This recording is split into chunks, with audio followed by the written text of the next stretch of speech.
చంద్రబాబు నాయుడు గారి కూటమి ప్రభుత్వం అధికారంలోకి వచ్చినటువంటి 18 నెలల కాలంలో ఏం చేస్తా ఉన్నారు వీళ్ళు అని అంటే దోపిడీ, దుబారా, జల్సా ఖర్చులు, ఏదైతే అడ్డగోలుగా టెండర్లతో సంబంధం లేకుండా వాళ్ళకి దోచిపెట్టేటటువంటి కార్యక్రమం.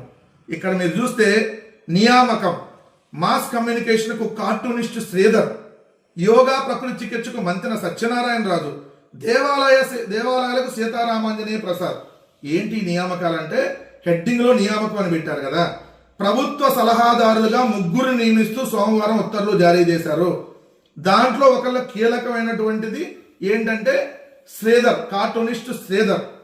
ఈయన ఈనాడులో దాదాపుగా 40 సంవత్సరాలు ఈనాడులో పనిచేసినటువంటి ఈ కార్టూనిస్ట్, అంటే కార్టూన్లు వేస్తూ ఉంటాడు.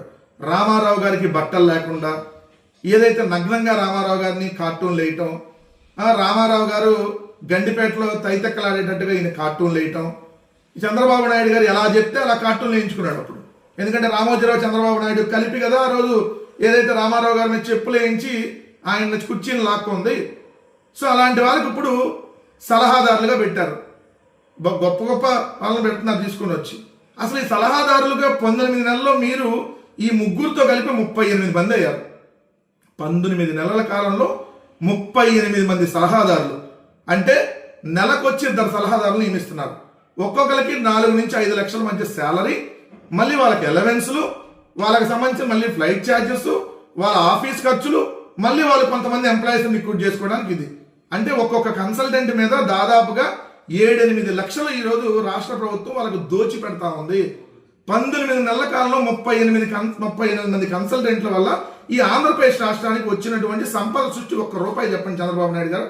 2,75,000 కోట్ల రూపాయలు అప్పులు చేసి ఈ సంపదను ఏం చేస్తున్నారంటే మీరు, మీ కొడుకు, మీ పవన్ కళ్యాణ్, మీరు ఏదైతే పొద్దున వచ్చి సాయంత్రం హైదరాబాద్ టు గన్నవరం చక్కెరలు కొట్టడానికి, మీ ఇంటికాడ లైట్లు వేయించుకోవడానికి, మీ ఇంట్లో ఏదైతే సామాన్లు కొనుక్కోవడానికి, ఇదే కదా మీరు తీసుకుని వచ్చి. రామోజీరావు చచ్చిపోతే ఆయన సంస్మరణ సభకు 10 కోట్లు, సిద్ధార్థ రుద్రకు నెలకు ₹1 కోటి.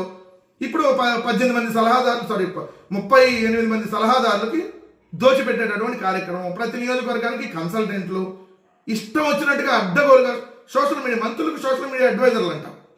ఏం బగలు తీశారని వీళ్ళు మంత్రులు, ఏం బగలు తీశారని. సో సోషల్ మీడియా అడ్వైజర్లు పెట్టి మళ్ళీ వాళ్ళకి దోచిపెట్టడం, మొత్తం రాష్ట్ర సంపదను మొత్తం ఏ విధంగా దుబారా చేయాలి, ఏ విధంగా దోచిపెట్టాలంటలో ఈ క్లియర్గా ఈరోజు ఈ సలహాదారులతోనే ఏదైతే చంద్రబాబు నాయుడు గారి కూటమి ప్రభుత్వం ఏ విధంగా దోచిపెడుతుందో క్లియర్గా అర్థమవుతుంది.